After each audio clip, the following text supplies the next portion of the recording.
Ito namang kompensasyon sa bawat pag-o-overtime ng mga guro.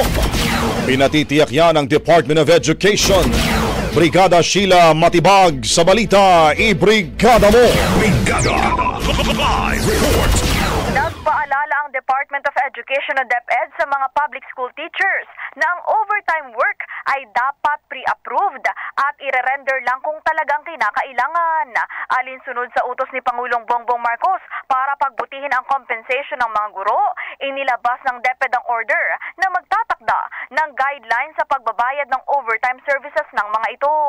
Sa isang pahayag, sinabi ng DepEd na target ng direktibang ito na tiyakin ang maayos na pagmonitor sa trabaho ng mga guro, maiwasan ang burnout at maiayon ang dagdag na trabaho sa mga alituntunin. Ayon kay DepEd Secretary Sani Angara, binibigyang diin ng hakbang na ito ang commitment ng ahensya na pahalagahan ang mga sakripisyo ng mga guro.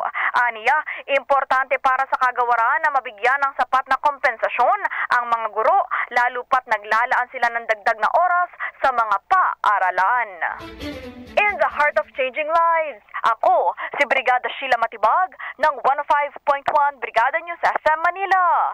The Music and News. Asarte! Brigada Balita! Ang bahaging ito ay hatid sa atin ng Power Cell Salabat, ginhawa ng bawat nangangarap.